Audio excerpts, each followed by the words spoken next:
Running fans, jumping fans, throwing fans, all around athletics fans. Welcome to Talking in Ovals. I'm Alex. Dave, how's everybody doing? How are you, Dave? I must say, today felt like summer. It was like 32 degrees. The first time over freezing in I can't tell you how long. My kids were like, can we go outside? Can we actually run outside today? It's crazy. It's that 32 feels warm. You know what makes me happy about this moment? And this is going to seem very mean to some of our other guests that we've had and possibly our current guest today. But I don't feel as bad for those in the South that are getting cold because, like, you know what? Join us. Yeah, listen. You understand what we feel like every year now. While all the posts that I've gotten from my friends that I moved to Texas, that I moved to the Carolinas and Florida, when it's like negative and they left Jersey and they're like, "Oh, it's 60 here." You know what? Welcome, darn it. But no, I'm the same way. It's warm here. We're starting to get some snow melting. But on a real note, we talked before the show. The Carolinas got hit pretty hard. I hope everyone's safe there because they really aren't geared up for this type of weather. That's why we like kind of scoff at Texas when they get 2 inches and 3 inches and they shut down for a week, but they're not ready for that. So Florida, everywhere that got anything type of hit, we hope everyone is good out there. But, I joke, unless you're my friend, then I will make fun of you persistently. But outside of that, we appreciate everyone that is watching wherever you're watching from, X, YouTube, Twitch, Facebook, or Kick. We appreciate you all out there. Make sure that you like, share, follow, all that good stuff. And also, I'm going to add, if there's a notification button, I know YouTube has it. Click that notification button, darn it, so that you'll know when we are here live. You don't have to guess. There is no guesswork if you do that. So click the notification button and make sure that you're here every week for every episode, because right now you're getting a daily double. We were here on Thursday. We were talking to Lyle. Had Lyle Smith on, the author of Blood, Sweat, and Spikes. Which, if you're a runner and you haven't read that yet, don't know what you're doing. I have my copy hanging out up there. Back here. Lyle's, it's back there, and Lyle's awesome. It was a great book. If you're a distance runner, it's a must read because it's about Mark Wetmore in his early days before he was over in Colorado when he was coaching at Bernard's. So we also had a very good chat about the relay conversation going on here in NJ about, should we still have relays or not? To our guest about this, because I think that is a really good conversation. Since let's bring him in right now. He is Dominique Smith. He is the host of the Lactic Acid Podcast, a fellow track podcast. We love it. And also a sports journalist and writer. Dominique, how's it going on, man? It was going well until you had to slide that cracking in about the South and the cold weather. I thought we were cool. I thought we were homies. To start just talking. I will tell you now, don't ever trust Alex, man. It's funny. I will say this, man. First of all, it's a pleasure to be on here. Same. It's likewise. Really an honor to get a chance to chat with you guys for a little bit. We're built for. And I have friends in New York. I have friends in the North. Yeah. And I always tell them, you couldn't stand a summer here just like I couldn't stand a winter up there. That's the truth. It's different. Our power grids are built for 1 billion degrees. not there. No, I kid you not. Like yesterday, I was getting messages. So our utility company kept sending out messages. Stop using the heater. Stop using this, and the power grid got so overwhelmed that power got shut off in certain areas. So you can use AC. You just can't use heat, basically. And then you have to be you have to set the AC to 68. There's so many different things, and I'm surprised houses have heat down there. Yeah, it's a new thing. This newfangled technology, heater. It's one of those things. Makes it warm when it's cold. Basically, but if you don't want a high electric bill, just put clothes on. There you go, basically. Which is rare again in Florida, right? You guys are all used to walking around in shorts and t-shirts all year. So you had I think that hoodie's probably the thickest thing that you I feel like Florida is finally about 10 years later getting on the Snuggie train. So it snowed. Where did it snow? It snowed last year there. You guys got a little bit last year too, right? More than a little bit. So Milton, yeah. Florida got 11 inches of snow in one setting. Yep. It snowed in Edgewater, Florida, which is like an hour north of Orlando. It snowed in Tallahassee. So it snows every year. Right. In Florida. So it's but the cold is different. I always say it's people who enjoy cold brew coffee, that's kind of how the cold is here. It's just very bitter. It's very sharp. Cold brew. I agree with that. I don't like cold brew. Dave, do you like cold brew? I don't drink coffee. Oh, there you go. Okay. Same here, Dave. I don't. Which makes I drink one hot coffee a morning. One hot coffee a morning, and I'm good. But I will say this: I'm convinced I could survive the Florida heat because I am Ecuadorian and Mediterranean Italian. I will be fine. Nope. Come down here in August. I'm good. I went to Disney World 1 August. Never again. Never. See, I don't get burned though. Like that thing, I'll get burned. It turns to tan in 2 seconds. Enjoy Disney World. It's so offensively hot. Like you're like, let me just find some kind of pool and just never leave. Don't doubt a determined Spanish man. It is brutal, man. Disney World in August is not a trip. Everyone's angry. No one's happy. Everyone's miserable. You're like, oh, let's go this park. You get halfway through and everyone just wants to go back and go in the pool. Do not go to Disney World in August. That's not PSA for the day right there. It's not only that, it's when it rains, you don't have that cooling rain. I always say October is so beautiful because, it rains and then you can feel the rain is not steamy. Honest to God's truth, you can bake bread. When it rains, it gets hotter, more humid. Florida rain is like acid. It just burns right through your skin. It is, and then you start hearing some claps of thunder that make you question your life because it shakes the foundation of your house. So, as a tourist, though, watching those quick, violent thunderstorms sometimes are beautiful. Like you have to live down there, so it's like, damn, another one. But like for me going down there, it's like that lightning is awesome. Like it looks cool. But like you can't plan your day to be outside because you don't know when it's going to happen. To just pop up, man. It just they're like, oh, we're at the park. No, we're not. Nope, you're not. And it's crazy. And then obviously, unfortunately, we had the hurricanes down here. So we've had some tourists survive some hurricanes here, and it's a little different.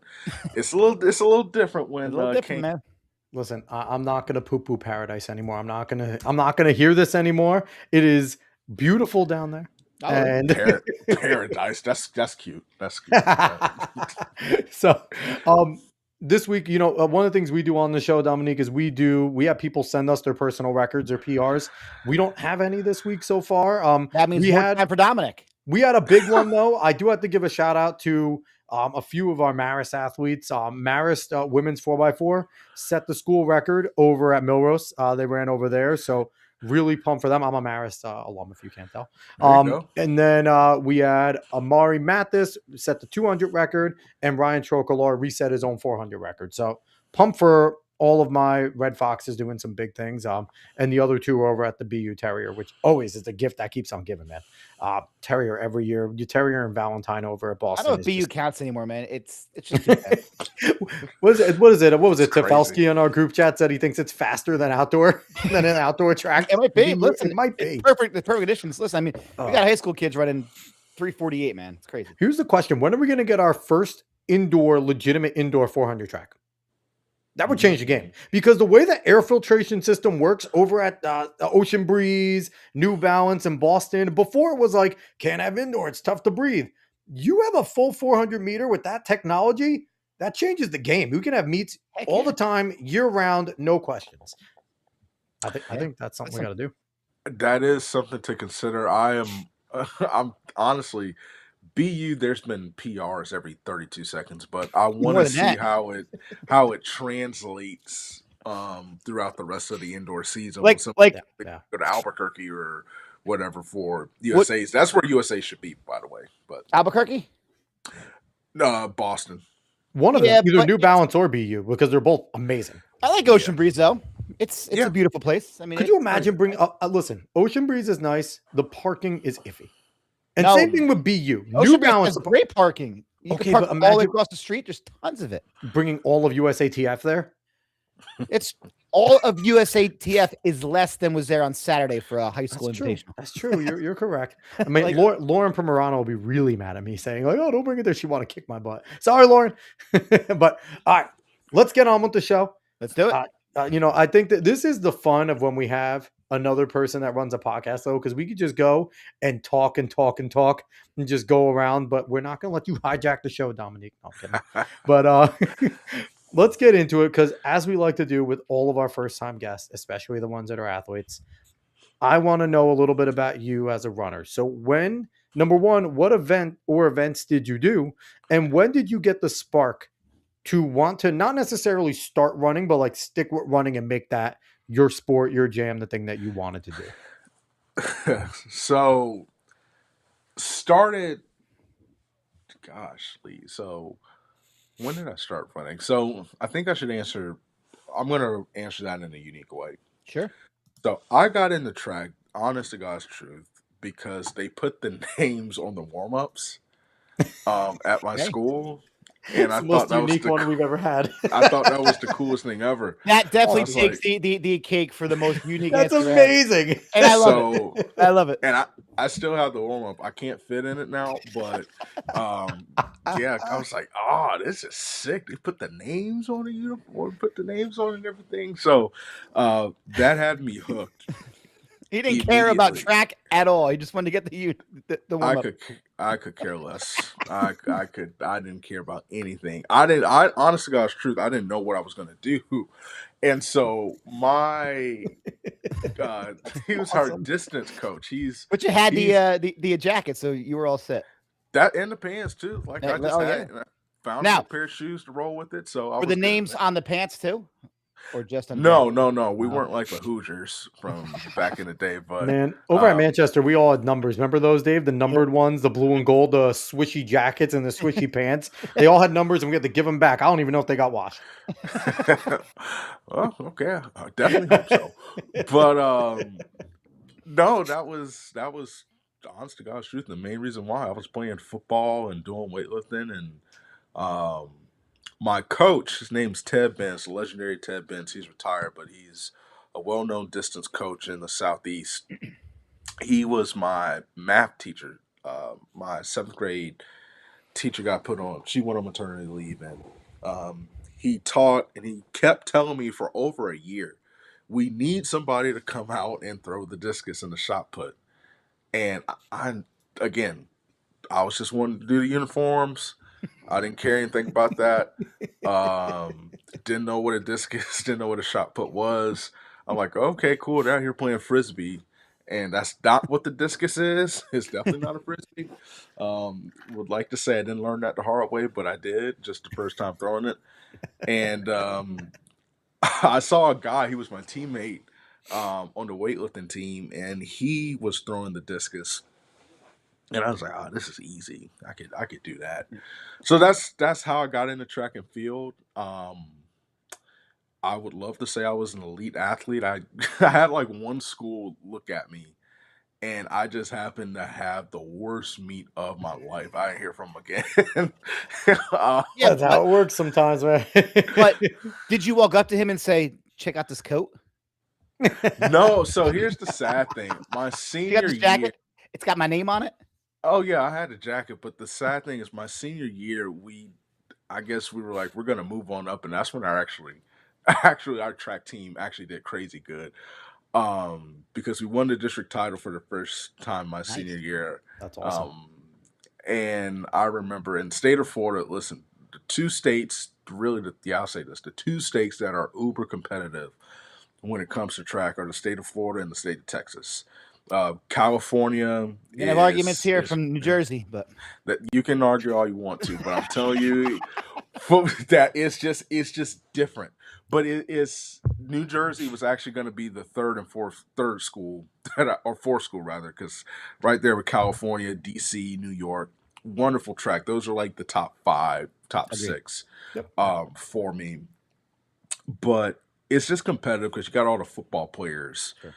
Playing, and it just heightens everything up. It's almost like a cult. So, real question: are you guys encouraged as football players over in Texas and Florida to go and do track? Because there is a massive war going on, especially in the Northeast. I feel like New York, New Jersey, between ball coaches just want their kids only to lift. They don't want them to go and sprint. They don't want them to go and throw. Where I played football, and my philosophy was, even coming to track, is that lineman that has slow feet, go have him throw shot and disc. His feet will quicken up. That corner that doesn't have good hips, go let him do drills and become a sprinter or a jumper. His hips will get better. He'll learn how to drop them. Sure. He'll do, and it just always bothered me. So was that more of a cultural thing over in Florida and Texas where they're like, hey, go get on the track and get faster. Go get those feet better. Like, oh yeah, that's in some ways it's almost, if you weren't running track, if you played football and you weren't, doing track, you were playing basketball, you were, you were doing another sport. But our baseball football, or something, yeah. baseball, Which is acceptable. If you're doing something else, Sure, whatever. But if you're yeah. doing nothing, and the ones that are just like, I'm going to go lift the whole time, it's like, all right, you're going to walk around like Arnold with no functional strength. Like, Yeah, and you don't know how to use your strength. Exactly. Lacrosse, Florida is pretty good with lacrosse, but yeah. the football coaches coach track. Sure. So Yep. it's kind of in the regimen to do it. For me, you play football and then you do weightlifting and track. I would start in weightlifting practice, and then I would immediately leave weightlifting practice, which was I would get done with my work 30, 45 minutes, walk over to track practice, spend some time there, and then the days that I was doing track, our weightlifting meets were on Wednesdays, Yeah. and that was my day. I didn't do it. Come back and compete on Fridays and Saturdays for track. That's awesome. So it's that. I mean, the running backs, the receivers, they were our 1, 2, 4 hurdlers, long jumpers, high jumpers and stuff. Yeah. high jumpers at my school. I could tell you we had a number of we had kids go on to college on dual scholarships. The year after I graduated, Ricky Argro, who is the sprint coach at FSU now, he was the head coach and stuff. And of our school, everybody was running. Like it's with the explosion of football and everything like that, it translates to the violent movement 100%. of sprinting, jumping, and it's a Look at how many NFL players ran track. I mean, in Orlando, I mean, the guy who was the top dog, I mean, briefly, I won't stay on this topic long, but I've seen the best of the best. Marvin Bracey Williams. We had Marvin on the show. On our show. Yeah. He competed for Boone High School, which was about 4 miles from us, and his cousin, his name is Kermit Whitfield. Kermit, if anybody pays attention to football and you're a Florida State fan or an Auburn fan, you know that he was the guy who took. I'm a Florida State fan. There you go. Kermit with the kickoff return for the touchdown. Kermit was a huge deal. Like, it was so, to answer your question, both of your questions, it's a natural thing, but also it's. Well, I mean, Marvin played ball too. It's like the Marvin did both. He played ball too. Yeah. But it preaches competitive excellence, track and field. Yep. That's the thing. And track and field is more of a team sport than people let on. I can tell you, in my district championship, at Mount Verde, I came in 4th place. I pulled off the upset because I was seeded to come in 7th. That's and awesome. I had a horrible showing in the discus and got angry, and all those points were needed. We pulled off the upset against a team that was slated to win. So it's a team sport. It preaches competitive excellence. So because 4 points is a lot better than 1. You get 4 points, exactly. or that's a huge difference. Sure. Every point matters. It baffles me, if I'm being completely honest with you, when I used to, I guess we'll talk about this later. Before I covered track, I used to cover college football. I used to cover Ohio State. It baffled me the amount of one sport athlete kids, whether you just exclusively compete in track and field or whatever the case might be. It baffled me because I don't think people understand, like, A, it leads to burnout quicker. But B, there's so many lessons and so many traits from an athletic standpoint that you learn. If you're a football player, Nick Saban just did a whole thing about it. He loved DBs and receivers who were baseball players, specifically outfield, when you have to track the baseball. You guys just talked about it. You just talked about, Alex, about dropping your hips as a corner, jumpers and stuff. To me, it stunts your development. When it comes, you just look at some of the best. Ed Reed, was a phenomenal Hall of Fame, arguably the best safety Sure. in NFL history, was an all Big East javelin thrower. Yeah. You look at RG3. RG3 would have been one of our best Olympic hurdlers. He was on that track. I was at Rutgers, right? And they were in the Big East, and the Big East meet was at Rutgers that year. And you just see Santana Moss coming and just ripping like 10-3, jumping 25 feet, didn't even barely practice it. He was just a freak athlete, I was in Jersey and we had Noshawn Moreno ran from Middletown South, and he stopped running his senior year because he went to Georgia. He left early to go to Georgia, but Noshawn was one of the top sprinters in the state. He would go, and we had Andrew Dunbar at Jersey for us, and Andrew and him were neck and neck. And I remember that's where I knew Noshawn from more than football, because I played against him. But Noshawn was a really nice dude. He was not full of himself, at least at that time before he went to Georgia. But it was like you saw all these guys, and I don't know. I wish it would become more of a culture in Jersey, because I know we talk about it amongst the coaches. Now, I do feel the only group of athletes that had the excuse of kind of being exclusive is your distance runners, because XC, indoor, outdoor, you kind of have to keep that base up. But even then, some of your better, especially your middle distance runners, did do other things. They played soccer. A lot of them played soccer. They were center mids and midfielders in soccer and stuff. And that's a big translation into track and field. So no, I 100% agree with you, Dominique. And it needs to be, you might have a point.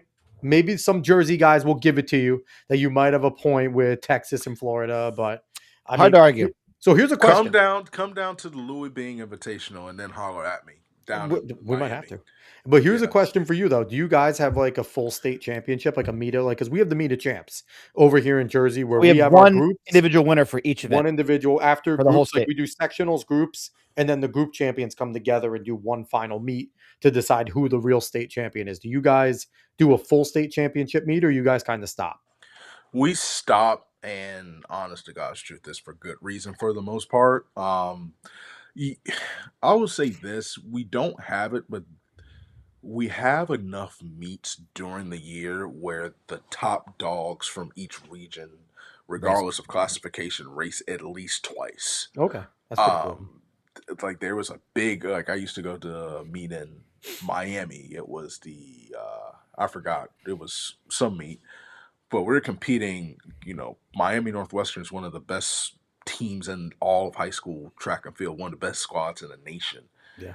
And God, Lee, if you didn't have to line up against them, and it's terrifying, when your fastest time in your classification is like the slow heat, and everything. Now, the problem with that is those meets run from 8 a.m. to 11 p.m. because there's 27 heats of each. It's insane. Event. Yeah. But usually we don't have that, but the top athletes, there's no duck and smoke. And then the Florida relays and the FSU relays bring out are massive. So we don't have that per se, but it doesn't mean that they don't race against each other, compete against each other. So, and also I'd imagine some of the bigger states like Jersey, what do we have? We have 6 divisions. We have the 4 public and then 2 parochial, private.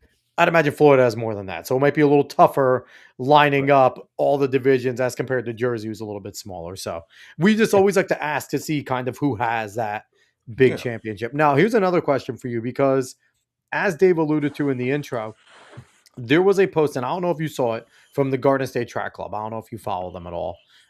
But they kind of posted about how relay season is over in New Jersey, and should New Jersey move on from having county and state relays. Now, how do you feel about relays as meets? Because some of the points they were bringing up is other states don't have state relays, and they don't bring up, good technique, or they don't do strategy, blah, blah, blah. It was a whole bunch of gobbledygook. How do you feel about relays, and are they important to track athletes? Oh yeah. Agreed. We used to do the Fat Man relay. Where someone else calls it the Fat Man. Dave, you always try to avoid it. It's the 4x-fat. 4x-fat or the Fat Man relay. Yeah. Let me tell you something.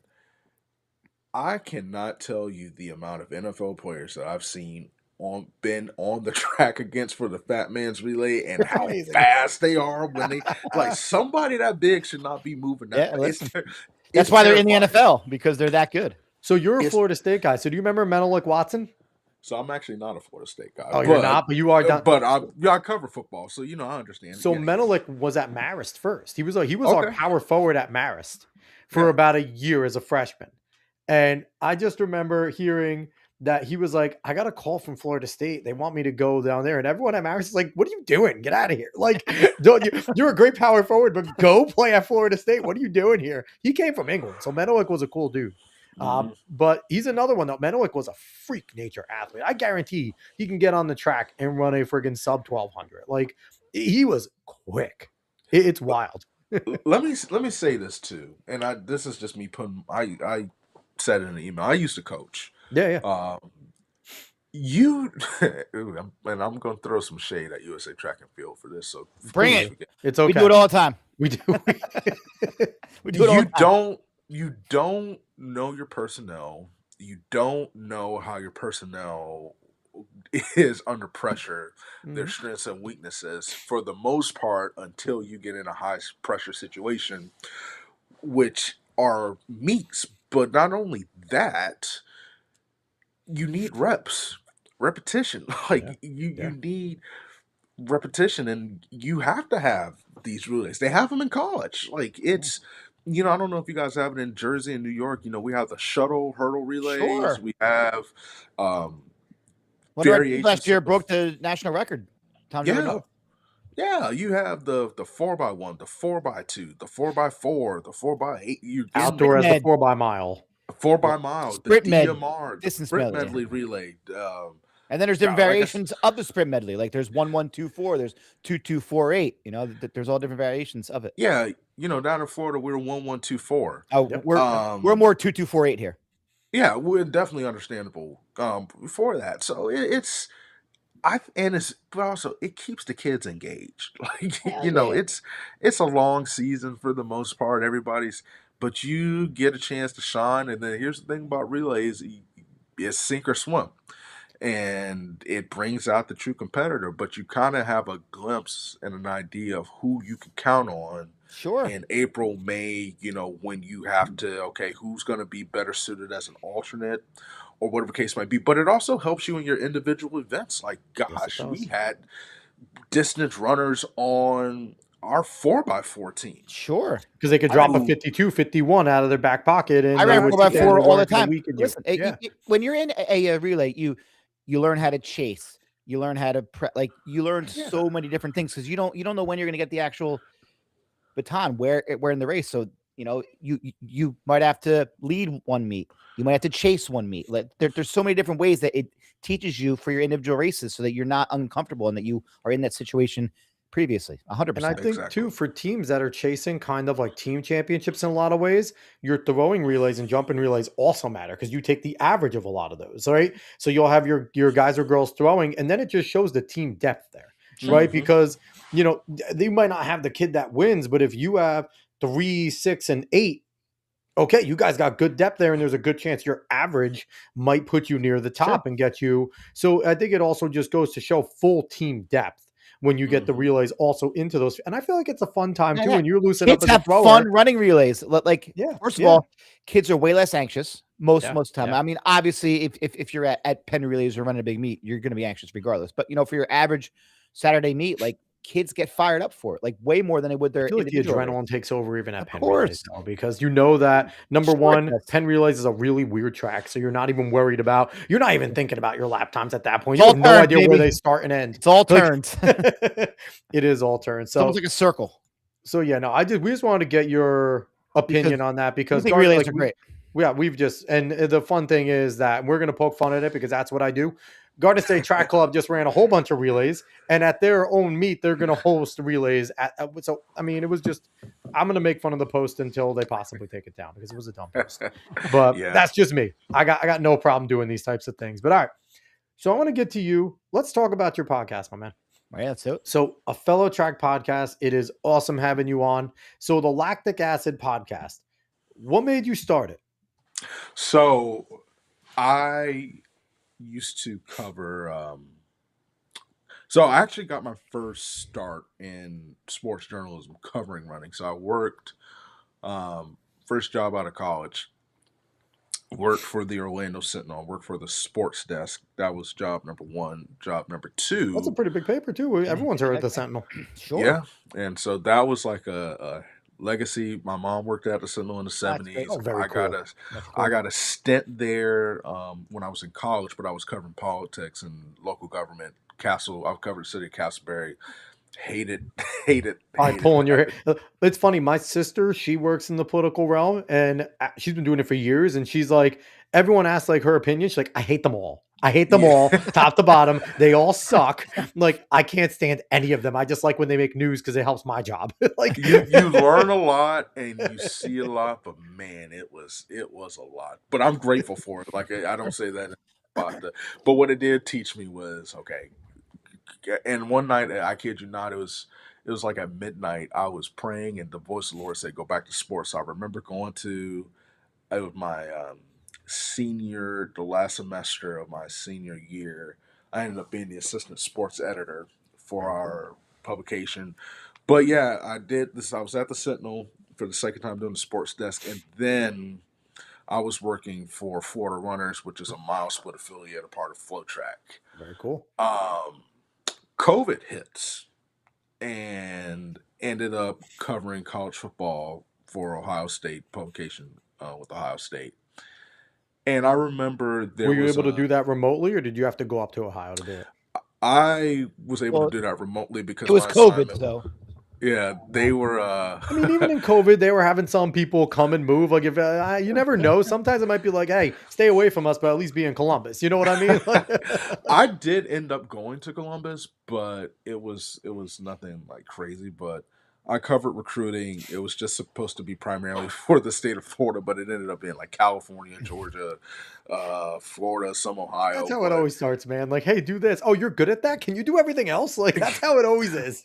But it was fun because I some of the players that were on the national championship team last year, I covered them when they were in high school, and cool. some of the players on the team now, so it makes you feel old, But it was cool seeing them grow up. Could you have told the Jets not to grab Justin Fields for me? Were you there?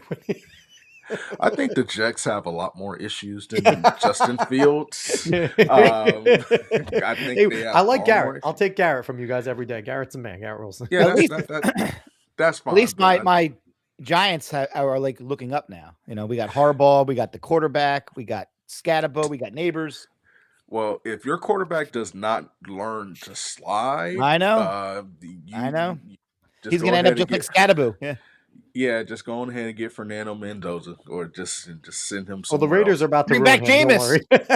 Bring back Jameis. Bring back Jameis. 40 touchdowns, 40 picks, 5,000 yards. That's what Jameis is going to get. So we got LASIK and an amazing post-game interview every week. Listen. And he'll catch 2 or 3 touchdowns. He did this year. Jameis puts the team on his back. I love that everybody's guy. But there's a program called the Magic Boost program. It's basically like a fellowship, mentorship thing. And I was one of the 12 journalists selected. There was journalists and storytellers, and it was 8 weeks of intensive training. And then it culminated at the Prefontaine Classic. Ooh, that's fun. Covered that, and just noticed how the sport was being covered, myself and the people who were in the class with me. Yeah, it was just like, okay, we need to kind of switch it up a little bit. And I remember just saying, you know what, I need to get into. Oh, I could hear something else in the background. I don't know if that's mine or. Who knows what it is? Is it mine? But I think it's a little me. I think I got something humming on the side, but I think I'm good. Okay. Because I was like, what are we? What am I hearing? I don't know what it is humming. Something's humming. There it is. But it's all good. No. But no, it's funny because what ended up happening, as I was saying, was that I went on the plane, and I was like, okay, I need to get into track and field. And I do apologize. What I was hearing was my own episode that accidentally played from another. Awesome.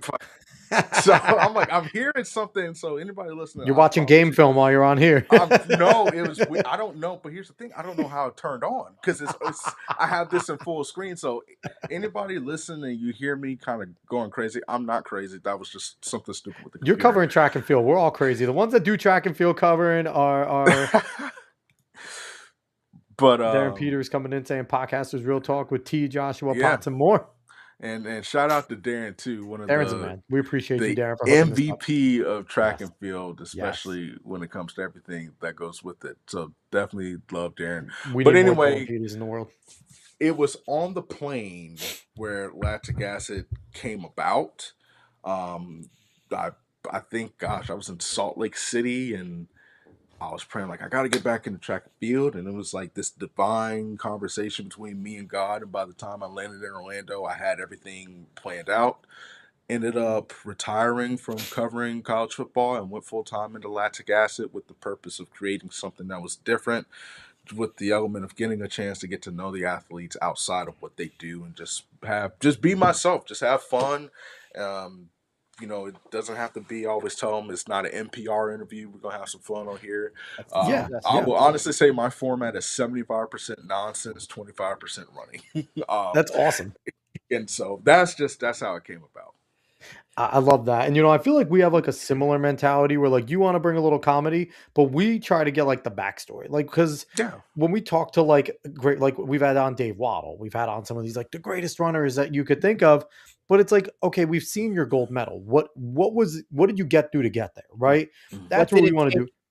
To get to that point, like, and just hearing these stories are just amazing. We bring it up a million times. Yeah, we're storytellers. We had Julie Cully on, who was the 2012 5K USATF champion, and her story, Dave, I think that's got to be one of our favorites. Of her sitting there, and she was coached by legendary Coach Gags over there and Coach Centrowitz, senior, and their story is, I would run, I'd get hurt, I would go cry to Gags. I would run, I'd get hurt, I'd go cry to Centro. And just, it was, the way she told it was such a great story. Me and Dave were on the edge of our seats. And then she describes her 5K like easily. And this is now probably 80 episodes ago, maybe. Like it was a while ago. It's still one of my favorite episodes we have ever done. And that's kind of, but I think what we do kind of is so simpatico, because we both get these runners to kind of let their hair down a little bit. Right. And we're not sitting there trying to grill you. We don't care about your PRs. Like, you want to talk about them, fine, but who are you?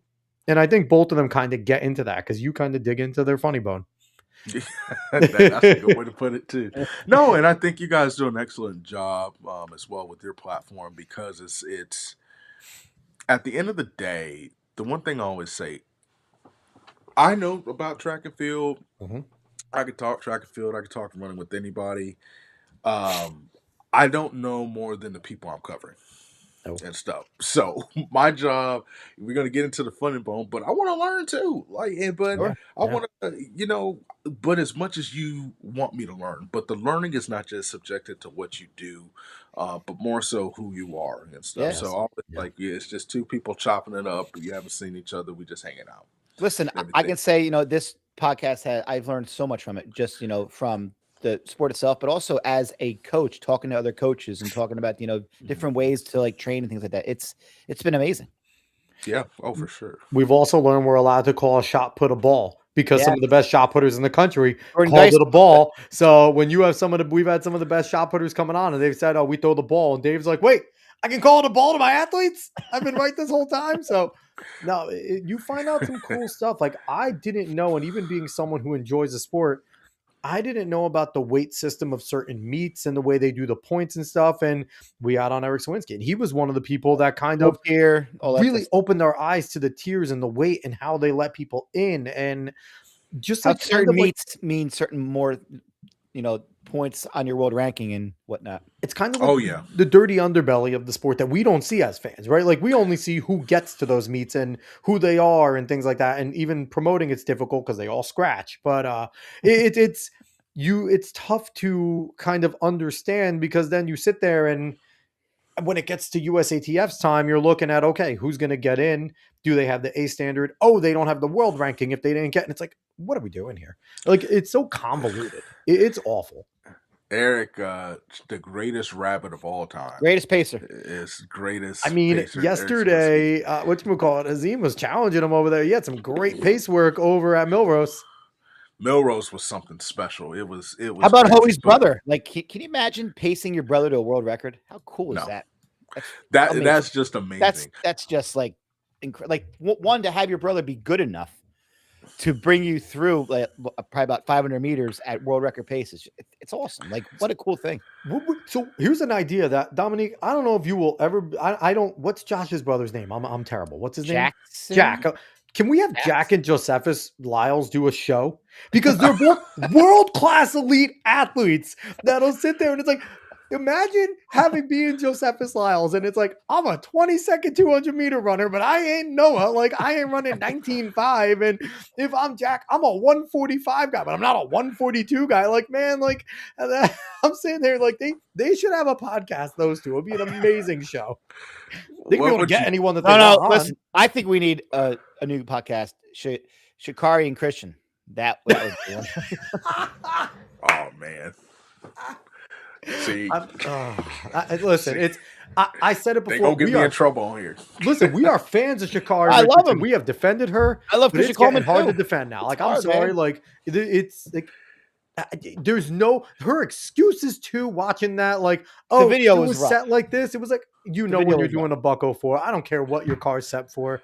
And the cop was like, you're flashing people and bobbing around. Like, I want to know. I live in Orange County. I want to know where in Orange County they were in. Then there was drugs in the car. It's like, come on. I mean, again, but that's also Christian Coleman. It's like, okay, listen, it's just weed, right? We don't care. But you're going to where your girlfriend is getting arrested, and you're gonna bring the pot. Like, I'm sorry. Like, there's got to be some thought process here. Like, the first thing you do is look down and go, "Oh, I left that. Let me go put that somewhere that's not in my car." Like. I haven't even looked at. I got wind of it. I haven't even done any research on. Honestly, God's truth, I've been so mesmerized by these freaking times. It's been unreal. It's just the distraction for the sport. That is what we should be talking about. It's just a major reality television show. That's all track and field is. It's a reality television show. To get to your earlier point though about these meets, I was sitting here thinking about it. It will give your average. This is the problem. For people to, and I've had to explain this on the show. We've talked about it. It will give you a migraine. It will turn people away from the sport. If you really knew the ins and outs. First of all, you can get into these big meets and you not get paid jack diddly.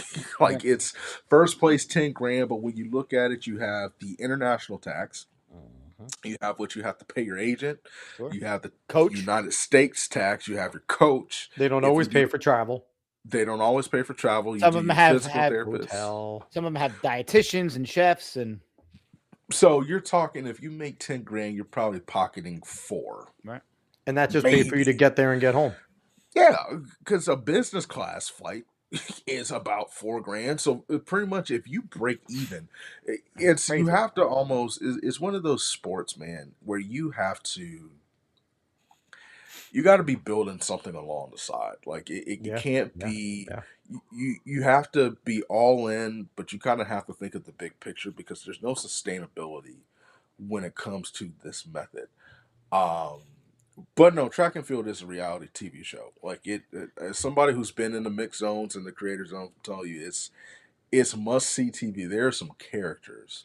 I will say this: I'm happy that Sha'Carri Richardson though is big enough to be well known to get an ESPN shout out. Like, that's a big deal to me. Before that would happen and no one would know. Okay, people know who Sha'Carri is. So the problem is, here's the thing: I got to give a shout out to a good friend of mine, John Anderson, who used to work for ESPN. On our show, he loved John. Such a great guy, just loves the freaking sport. John, if you are listening to this, if you're not filming on Wisconsin, shout out to you, homie. Yes.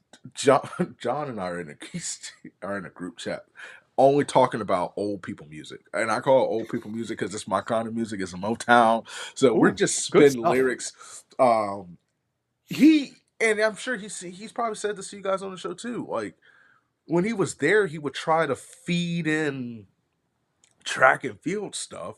Yes, But here's the problem. Like, the problem is you can do that. Nobody understands. I saw this the other day. Who's talking about this? Usain Bolt, they were taking his 958, and this is just some random commenter. They took a soccer player, and they were like, "Oh my gosh, he ran 10:02. Look how close he is to 958." I'm like, "Do you realize that ain't close?" That's thing is, not. We got to figure out a way, and we've talked about it on the show plenty of times, how to get the layman's to understand these certain things. And one of the things I've said is that we should let Krauser or Kovacs or one of these guys that will throw the shot put about 25 yards and then hand somebody a football and go throw it the same distance. Because most people can't throw 25 yards. Like, no. or they struggle to do it and then say, okay, imagine that was 16 pounds and you just did that. I feel like those types of things will maybe at least get people to, like, you do that in like a park, a busy spot. And I think some people would look and be like, it would change the perspective for some people to be able to see, okay, this is what they're doing. This is what Valerie Allman's launching. Like, can we do that with a baseball? Like, I think certain things like that would kind of like, you just let Valerie go and launch it and then be like, okay, throw a baseball that far. And most of the people won't be able to do that. Sure. Let me ask you both the question. Sure. What do you make? I know I'm not supposed to be asking you questions on your podcast. Listen, that's okay. Don't matter to us. What do you make of these influencers like Speed racing these sprinters? What are you guys' thoughts on Dave, that? what do you think? All right. I have two perspectives. As a pure track person, I think it's sad that we have to go that route. But do I think it can help enhance our sport? Sure. So I go like, but it's not anything that's real. Like, I don't know. I get why it's done and it brings people to the sport, but it's nonsense. See, I would have less of a problem with it if they made it into an event. Right. If it wasn't just a quick live stream. I think that to me is just like, it's all on Speed's time. It's like, I don't care if Noah or whoever's live streaming it to their spot too. It's not as big, but if they sat there and if Flow Track or Sidious were smart, they would sit there and get a wind of this and go, hey, we will sponsor that. And we will put that on our thing. And I've said this before, that should be a freebie for people to come to your website to start buying up stuff and just say, hey, we're going to do a celebrity versus this and that. And the thing is, though, there shouldn't be a single male USATF runner that should lose to ISHO Speed. Now, ISHO Speed ain't slow. I honestly think he's at slowest, maybe a 10.5 guy. At fastest, he's 10.2 because he's not slow. He's a great athlete. But if you are someone who is even a top tier NCAA guy, you should be able to beat ISHO Speed. But if we're going to do those things, stop doing them on a damn live stream. At least make him come to us. But we're not the big fish. He is. So it's kind of, that's the part that I don't like is that like we are going to their world and we're not making them come to us. Like that's the part that I don't like. But I mean, I understand why. Cause like it's sad that you can make way more money racing ISHO Speed than you can in a track meet. Probably. 5 million people don't watch our meets. 5 million people watch ISHO Speed. I know. I think, I'll be honest. I'll just be honest. I think it's dumb. Agreed. Specifically for multiple reasons, and I'll quickly say them. And I understand both of your points. I agree. And the thing about track and field is we look like the needy hand. Always. Which in some ways, yes, we are. But I'd go back to DK Metcalf, right? Mm-hmm. DK Metcalf, 230 pounds, big whatever, dude, monster, big dude. Comes in and runs 10.3 in the 100 to get faster, right? And you have him doing that. Well, what was the response? Everybody was going at DK Metcalf. Oh man, he in our territory. We gonna do this. We gonna do this. Same with Tyreek. Same with Tyreek. And what happens? Only Tyreek was a little faster. He was like 10. A little faster. But I'll say this. What happened was what we knew was going to happen. The track athletes won. Of course. But who came out looking the worst? The track athletes. We did, because here was the narrative. You bullied DK Metcalf, which is why nobody cares about your little sport. And two, and most importantly, you guys were supposed to do this. So you don't get any respect because we're supposed to beat them. You're supposed to do this. So nobody cares. You're supposed to do this. But it's like, shout out to DK Metcalf for coming out here and running 10-3. So he gets the praise that you were doing. It makes no sense. There's only one respected sprinter, one universally respected sprinter that everybody's like, dang, he is the standard of running. You don't have to know a doggone thing about running, but you know that's Usain Bolt. 100%. That's it. And so for everybody us, knows him. Yep. So from a business standpoint, it's genius because you're getting a paycheck. You're getting at least 200. You could get up to $500,000 with as much money as being raised. They're probably getting. But what if you are Let's Hill Tobago, who lost, who wasn't trying? You and I, all three of us in here know, and everybody watching knows that. And if they ran a 200-meter dash, I wouldn't be close. It's not. We're not even having a conversation. No. Like it's not. So and we all know the true fastest person in the world is your 200-meter runner because they get the top speed and they hold it. 100 is you get the top speed for 30 meters. Yeah. So it's one of those things where I just wish if there's not going to be what track and field has to do is you have to change the minds of the consumer. First of all, you have to figure out who you want your consumer to be. We have no idea. That's the problem. You don't know. I also think you'll be big too if like the USATF spends money in all the wrong places.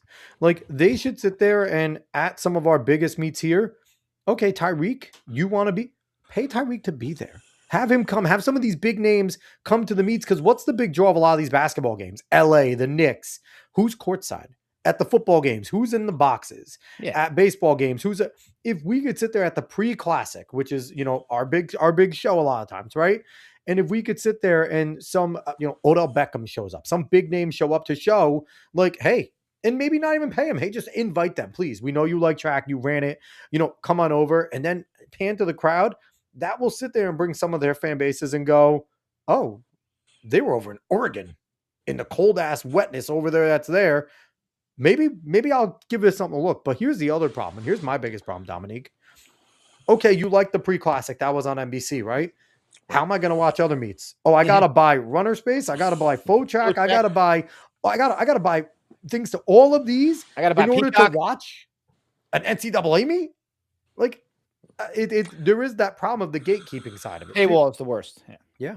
NCAA is, if I'm not mistaken, last year on ESPN Plus. Right. But even like some of like the big meets still aren't. But ESPN Plus, you got to pay for. I also think it has to be more than pre. Have you guys been out to Eugene? No, but no. I've heard it's a nightmare to get there. I heard it's a nightmare there. Like it's expensive. It's hard to get to. You want to go there every single year. They do not. But there's nowhere else to go. Of course, there's nowhere else to go. You can go to. There's some great. You go down south. You're in the south. There are some beautiful venues at colleges they can go down south. Not like Hayward though. Here's what I have to say. LSU has a gorgeous campus. If you make it to Hayward, that's the tricky part because it is legit. I've been there multiple times, 3-4 times. It's state of the art in every way. Yeah. But it's very hard to get to. Now, and it's expensive from what I hear. Like it's expensive to stay there because they jack up all the prices because there's only a certain area where you could stay. It's such a small airline. The cheapest way is to fly to Portland and a drive and to stay in your car. But there are other venues. That little throw in and just stay in your car. If you get a hotel room, you might as well not go. and then I would say this: it depends on the time of year and everything. Sure. But if you want to save some money, just stay in there. But what about like sleep in the passenger seat? Some spots in LA, like the Coliseum's hosted meets. That's like, exactly can't they do what something in the the Coliseum would be amazing. Yeah, the Coliseum. That's where they're having the Olympics, right? Yeah. Coliseum. So redoing it. You turn that, and here's the thing too. I think it's twofold. The Coliseum, yes, but Travis Scott, the rapper, was at the World Championships. Yeah. So to your point, and Athletes, I think, does an amazing job Yes, because they I do. think But Icon only has 5,000 seats. That's the issue with Icon. It's that's small. the. But you have kind of, But it's in intimate. It's some ways, a formula. For example, you have Yeah, Megan yeah. Thee Stallion, Yep. who performed. So there are things. Sierra was there. She performed. Sierra was there. Yeah, yeah. I think there are little things, for example, like what they do in Drake Stadium. Yep. You Dragon Drake relays. Drake relays, but more so, you have the competition in the mall, the pole vault competition. Yeah, yeah. That's cool. In the mall where it shuts down. So we do it here where we have a huge pole vault tournament on the beach every year in Seaside. Yeah, that's perfect. Yes, I know exactly which one you're talking about. We had Matt Ludwig on the show, and Matt Ludwig is always there. He's awesome. Yeah, that Times Square is a great spot to try to do something. How cool was that long jump last year with Tara? With Right Tara in Times Square. That was great. Yeah, it's amazing. So I think it just has to expand, and then I do think, part of the problem is a lot of athletes don't know that there's life outside of high school running. They don't know that there's a professional scene that you can go to, and then you have. But the question is there, right? Because the professional scene is, if you get a sponsorship and it's a good one, okay, you can eat. But we had some guests on this show that are barely living, and all they're doing is paying enough money to pay rent, their coach, and a lot of them assistant coach. So they have they're getting like top 3 in the U.S. So trials, it's like it's that pro scene is so tough for so many, and it's top really 2%. just a They get all the money. dedicated few. It's your Noah's, your Sydney's, like they get all of it, which is, I mean, they're worthy of it, but like it's just not spread out enough. So it's like the rich get richer, and then the other people just try to scrape and hang on. Like you said earlier, like you get 10 grand, you're getting 4, you're just breaking even, and that's common, and that's only if you score. Yeah, if you score, that's the truth. If you score, some people you're at you go out there and lose big time. Yeah, and you're spending 3 months in Europe, and I do think too.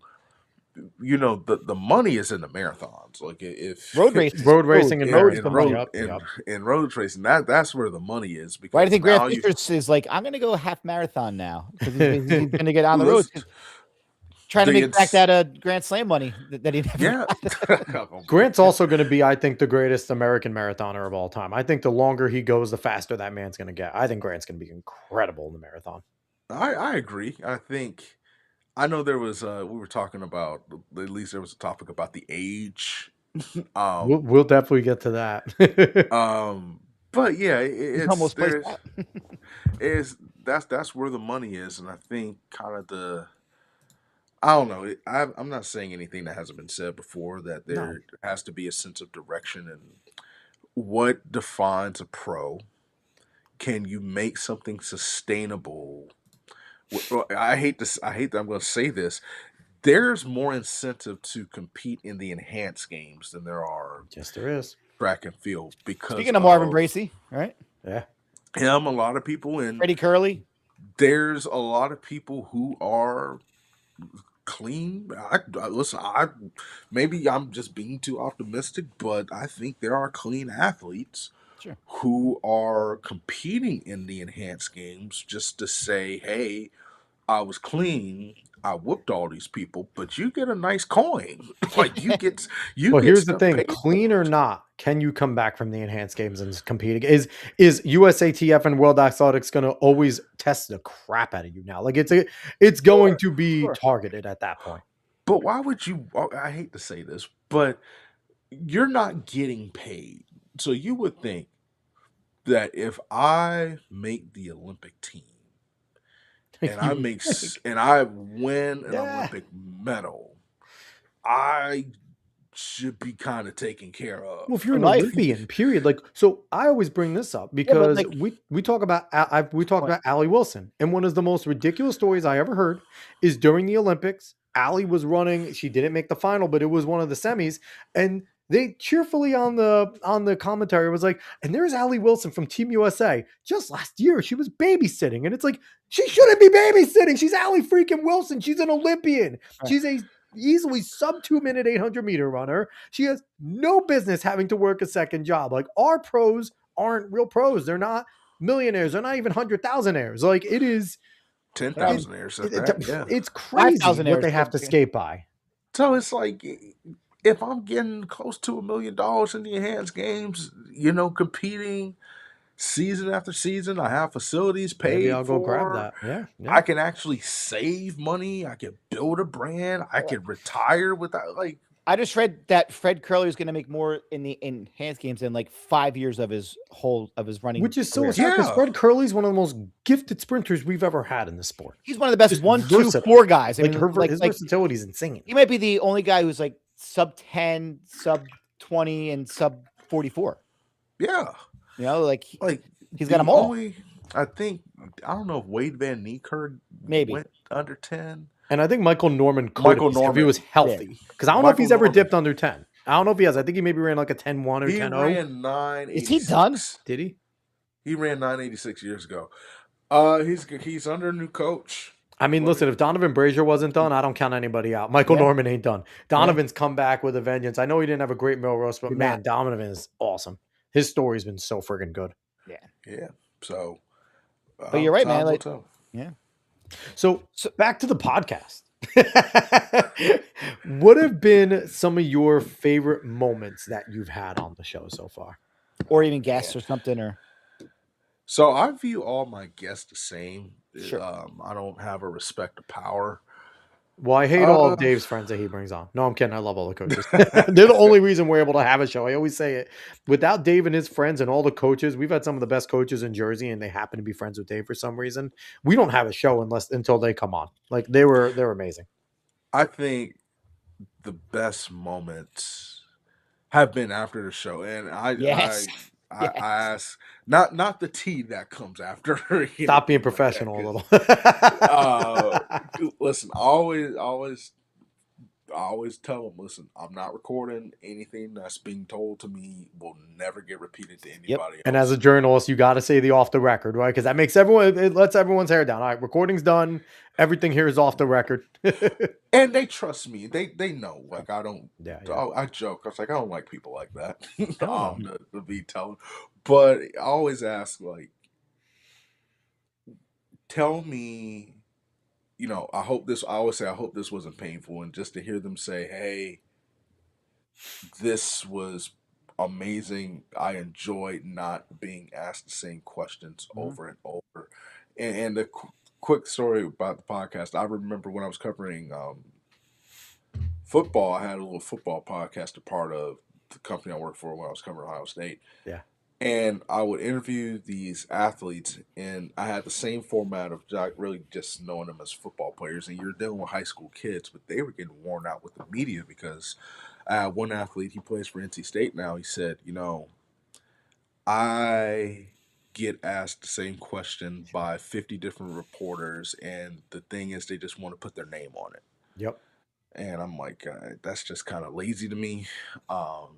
So I think that's been the most memorable for it. And I always say it's my show. I could kind of be as creative or whatever as I want to. The nice part about having your own podcast, right? No overhead, no one. Because if you want to make the switch up, it's on you. No one's telling you to do it. And I'm sure you guys love the same freedom as well. I'm Dave's slave. He tells me what to do. No, you guys are a tandem duo. Definitely dynamic, and I definitely see why your show has had great success. Thank you. Appreciate that. Thank you so much. Yeah, we appreciate that. No, it's been fun, and honestly, I've said it before. I'll say it again. This show doesn't actually not only Dave's friends. It was Dave that suggested to do the show because we were watching Worlds. God, was it 4 years ago now? 3 years ago? Jesus, whenever Worlds was 3 years ago, and we're the only nerds that would text each other, backtrack, talk about it all the time. And I was already doing some podcasting before that. And Dave's like, hey, do you want to do a show? And I was like, sure. And like quite literally it was that easy. And I was like, and I thought of the name in 2 seconds. I'm like, and you go back and you listen early on. Whew, it was rough. Oh, we were garbage. We were hot garbage early. Oh my God. It was rough. We had no guests. We're like, people want to hear us. No, they don't. It was awful. And now look at you. Well, listen, people still don't want to hear us. Yeah, now we just have better guests. This is why we have guests on, man. So we don't have to be heard. So, for your future, do you have any dream individuals, dream guests, interviews that you want. We're gonna do like the UFC or boxing call outs right now, but instead it's a friendly one. Like, do you have any like dream people that you want to bring on the show?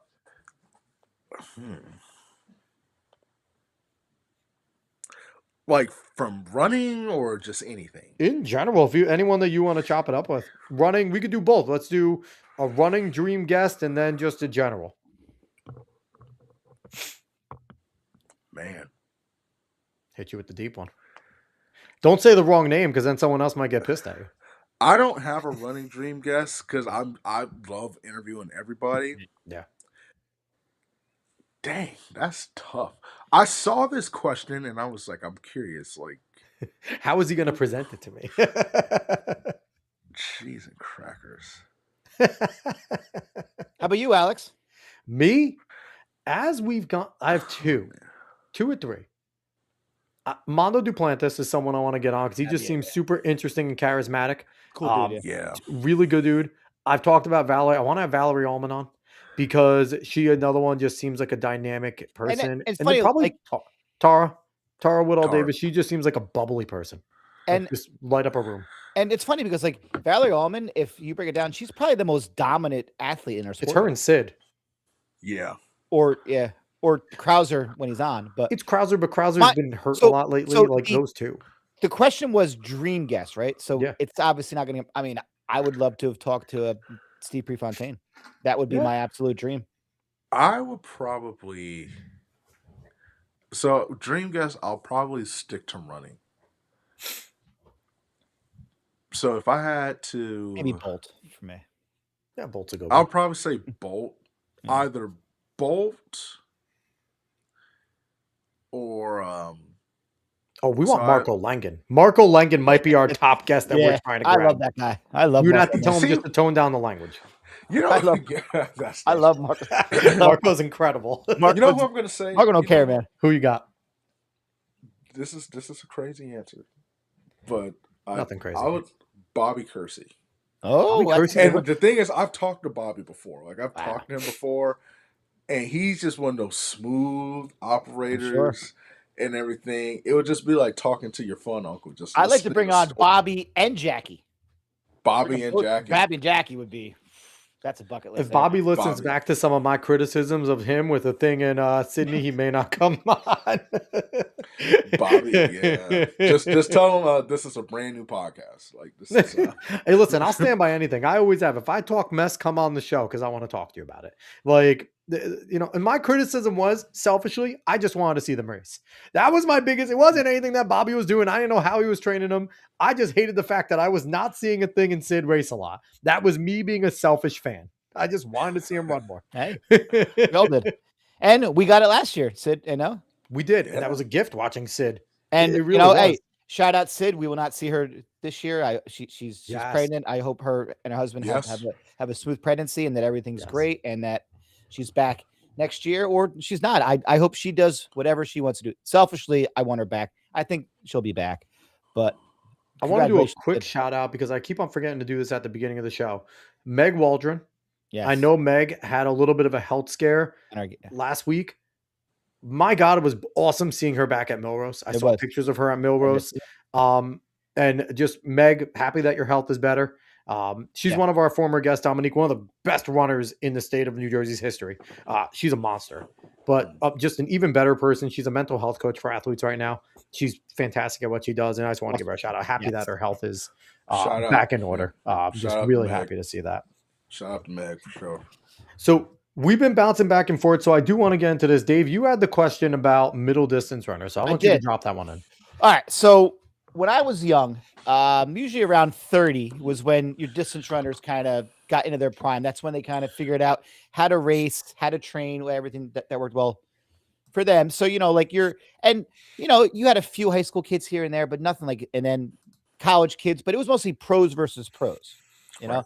Now in the 800 and the 50, like if you're 23, are you past your prime now in the 8 and the 15 and the 15? I mean, we got kids running. It's a teenage takeover. So like, I don't see you don't see many 800, 1500 runners that are even 30 anymore. They all kind of are forced to kind of bump up now. So, like, have we seen a shift in mid distance where your better athletes are now younger, whereas maybe you don't have to be as seasoned because they're just so damn fast that they don't even have to learn how to race? They just no. Faith Kipyegon is a perfect example of I was thinking more on the guy side. Oh, on the guy side. Yeah. I mean, like just look at this weekend. I'm going to say Cooper, right? Cooper won Melrose. What do you won? 1:14 for the 6. You had, is it Ruthke, 16-year-old, run a 3:48, and then you had it was insane. Cam Myers win Melrose in 3:47. He's only 19 or 18. You know? I'm going to say no. Okay. And here's why I'm going to say that. Because Dominique, real quick. Oh, there you go. Your video's back. Your video was frozen for a second. No, you're good. You're good. Okay. I'm trying to figure out the best way to answer this. It's such a case-by-case situation because we talked about Josh Hoey. Let me look that up real quick. I forgot his age off the top. I'd say he's 22, 23 maybe. Because, I mean... Yeah, Josh is young. Because he's not too long from being a high school phenom himself. Josh is 147 guy. Okay, 26? So he's older than I thought. Okay. Josh is 26. Donovan Brazier's 28. I'm going to be honest with you. I do think you're going to see more of a blend of... That's what I think. I think you're going to see a blend of kind of that 30 to 20, mid-20s, early 30s to the young phenoms. But here's the thing about the young phenoms. It's a high risk, high reward. Yeah, 100%. It's that's why I cannot definitively say we're seeing a shift, because I was having this conversation with a good friend of mine, Taylor Macedo. Oh, yeah. And we were talking about one of the things, these kids, you got to be careful when you pick colleges. Oh, yeah. You have to be careful. They're not even going to go college now anymore. If you go college, because the thing is, the reason I was happy Cooper went pro, and he was sticking with his old coach. I love that. Staying in school, sticking with his old coach. And I think one thing you risk so heavy is burnout. Mentally, physically, it's just burnout.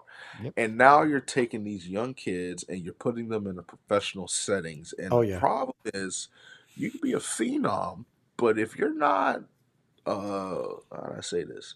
If you decide to sign a contract, that's a different set of responsibilities. Yep. You're going overseas now. You kind of are forced to grow up fast. And, I mean, Alan Webb, Alan Webb. His career was not, he was amazing, but I also read that he just worked out way too hard. He was just an animal. Like, he just went crazy all the time.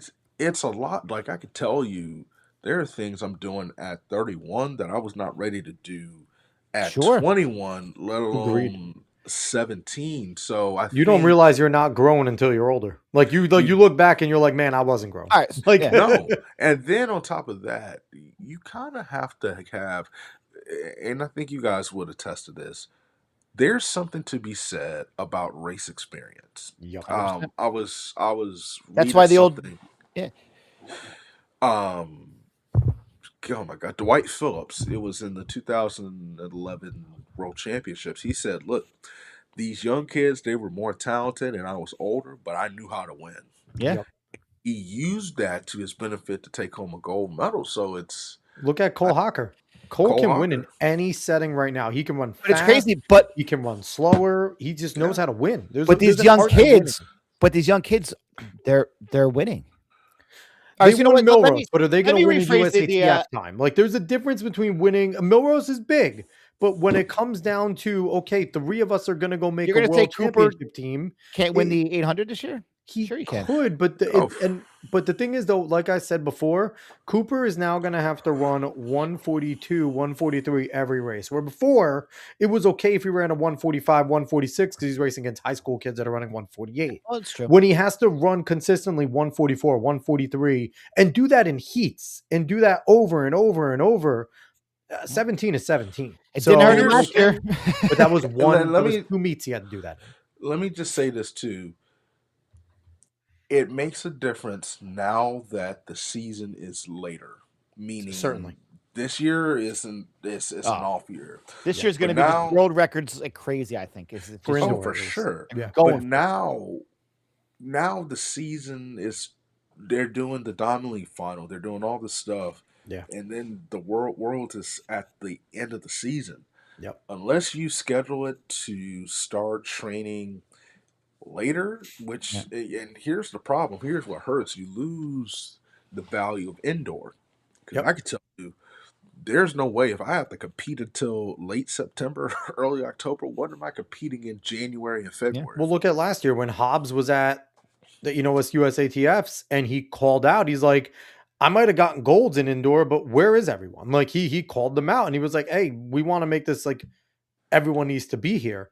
So there is part of that where Hobbs I saw called them out. And Dave, we covered that last year, but I mean, there is a point to Cole's looking at it going, where was I? I was about to go win a 5K world title. That's where I was. Like, so there is something to that. Look at Josh Hoey. Go ahead. Yeah. No, I'm saying that.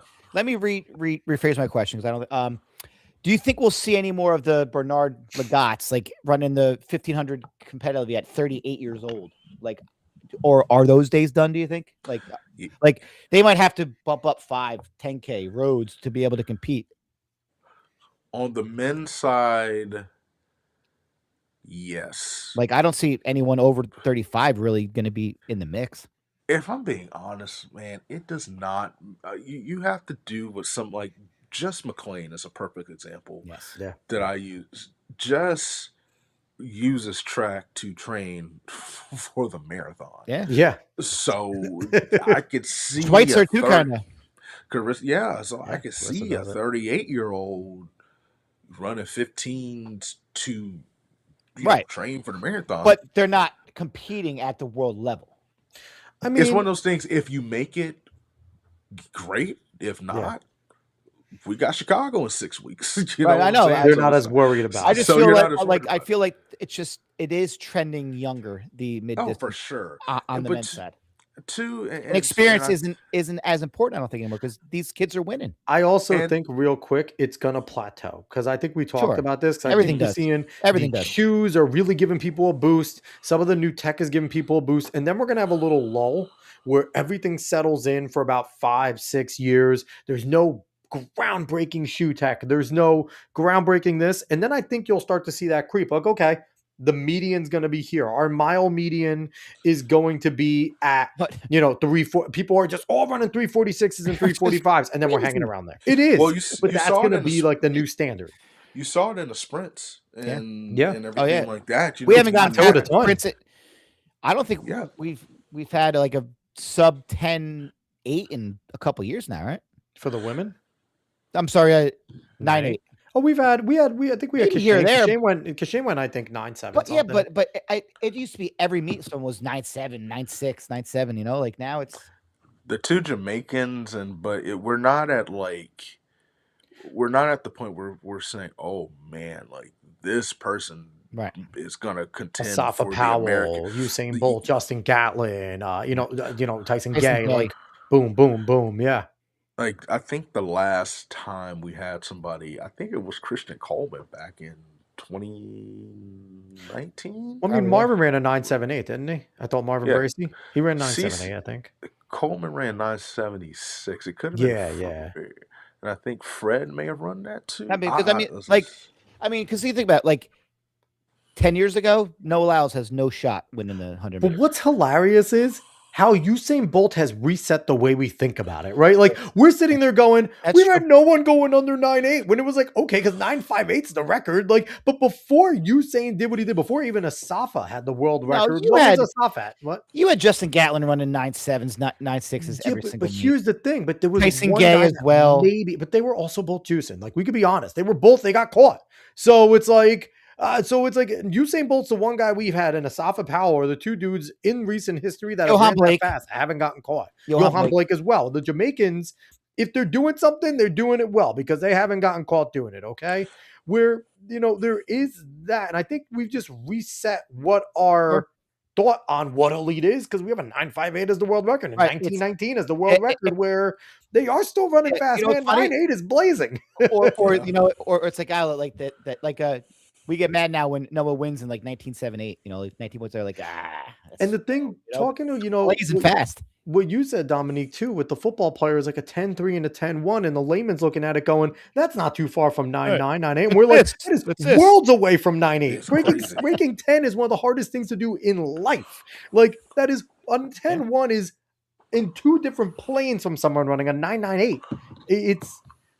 It's I think we've just reset the way we've thought about speed because of what Usain Bolt has been able to do, and Johan and all them did for about a decade. I mean, listen, we're resetting times every weekend. I feel like for sure. I had this conversation tonight at my track meet, you know, like as a high school coach. When I was in high school, right, like 4:30 was a good mile. That's average to mediocre now for a boy in high school to run 4:30. You know, like it's or too flat now. Everybody runs that. It's crazy. Yeah. Like it's just wild. Not fast anymore, and it's nuts. Like used to run 4:30. Like I had a good high school career. Now you're like 4:30. Like I'm not scoring in my county meet. You know, like I'm not scoring. It's crazy. It's nuts. So yeah, no, it's a wild ride. So overall, last thing I'm going to ask you is, what is your overall impression of the health of the sport right now? Because we've gotten a few different answers. What is the health of, because we've seen the fastest times we've almost ever seen. We're seeing this is the first time in my lifetime, I think, that the mile record outdoor has a chance of going down and an American could actually do it, which is wild, right? But I think Jakob Ingebrigtsen still maybe has the best chance, but there's a chance the mile goes down. There's a chance that a lot of these times go down outside of the sprints. But where are we as a sport right now? Are we talking about the on-track product or everything just overall, the health of the sport itself in general, whether it's on track, off track, perception, high school, college, the health of the overall sport of athletics? There is an artist back in the day named Frankie Beverly. He had a band called Frankie Beverly and Maze, and they had a song entitled Joy and Pain, like sunshine and rain. Yep. And rain, and that is the state of the sport. I love that. That's a great answer. Might be the best answer. That's a great answer. Bittersweet Symphony is another one we could think of. We are the Bittersweet Symphony. It's sometimes I feel like, you know, in Rudolph they call him the island of misfit toys. Are you happy you became a track journalist? Really? Are you happy? It's one of those things, man. And here's what, and it hurts me to say. You know what Milrose is being? It's like, okay, for every Milrose, we have to listen to what happened with Grand Slam, or you have to, and then there's the beef within the World Athletics and Grand Slam and how to do this, and it's just, I don't know. I use this analogy often. It's like you're trying to save shoes by cutting off feet, and it makes me sad. Like, the mile world record could go down, but at the end of the day, it's not gonna get the love that it deserves. Well, who knows outside of us who holds the mile world record? The layman doesn't know, right? So if people have no idea, it was 30 years ago that Hikam El Garouch did it. It wasn't even that long ago. If LeBron James at 40 years old scores 57 points, everybody of any sport, you can hate football, basketball, baseball, whatever, you're gonna know that he's the oldest player to score 57 points, and the Lakers could still lose. Nobody cares. 57. Well, look at Kobe's final game. But watch he this, took 50 shots to get 60, and we still love it. And we still love it. Yeah. But let's say if a world record in track and field, Mondo Duplantis breaks the world record every day. Genius. Genius. And still, I've been in that stadium and I would run from the media tent to go to the top deck of Eugene. And I would look at the top deck of that stadium, and he is eye level with me. That's how high he is. And it does not get, the Mondo should be on the cover of every magazine. Dave, I've talked about this because also on top of that, Mondo is objectively a good-looking dude. And we are the dumbest sport of all time because we have some of the best-looking athletes, male and female, on the planet, and they are not everywhere. Sydney McLaughlin-Lavoni's gorgeous. Why ain't she? And I know Dave says maybe she doesn't want it. That comes with being the head honcho of the sport sometimes. And they got to pay you royally, but man, she should be everywhere. It's one of those things, man. It's the joy is we as track fans are going to love what is happening in the sport. The pain is that no one else can. We're that tree in the woods falling that no one can hear. And the athletes will not be. There's no way. Think about this.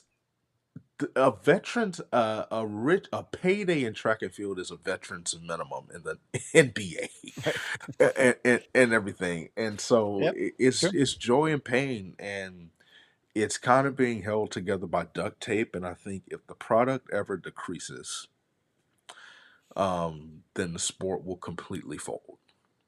But as long as you have these superstar athletes, you can kind of keep it hanging on. But so how much is the NCAA hurting that with the roster limits and the NIL and the non-age limits of anyone and everyone can come on in? Freshman high school athletes are getting squeezed left and right. Like that can't be helping what the next level product is going to be. It's all 28-year-old foreign kids in XC.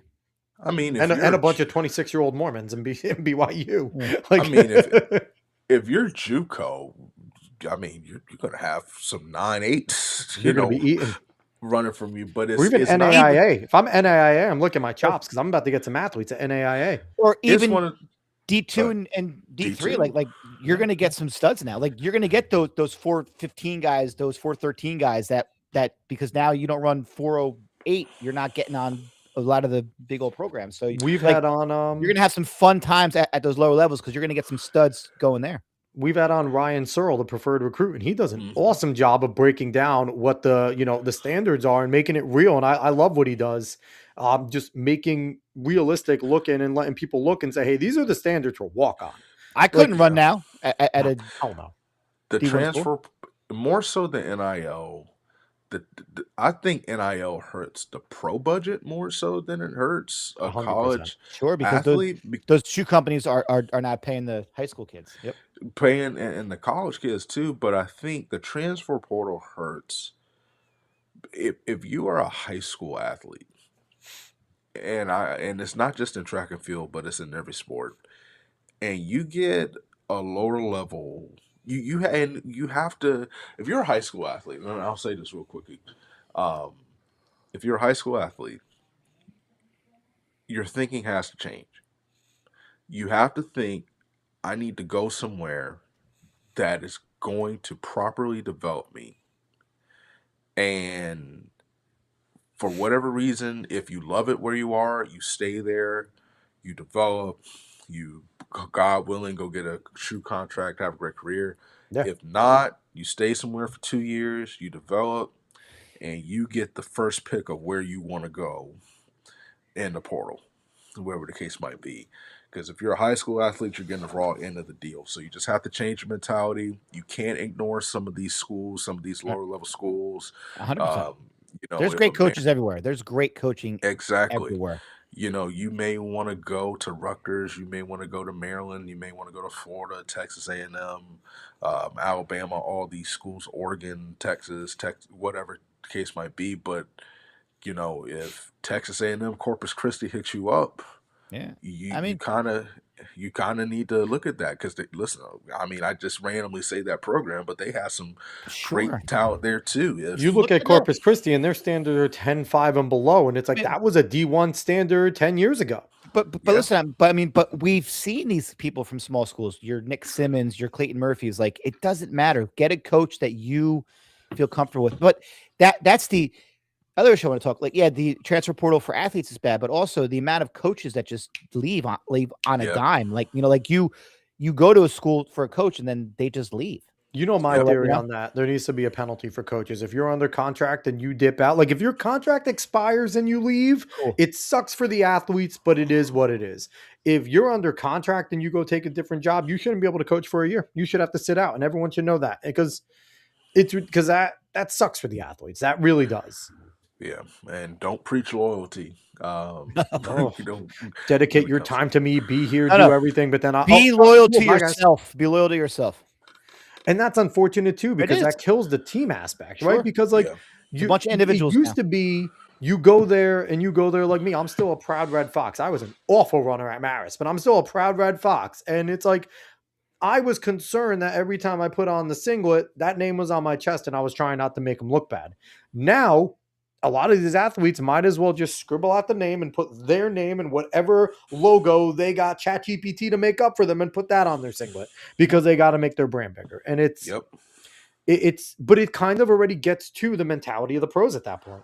Because in the pros, you might be on a running team, but you're an individual contractor. College is just semi-pro.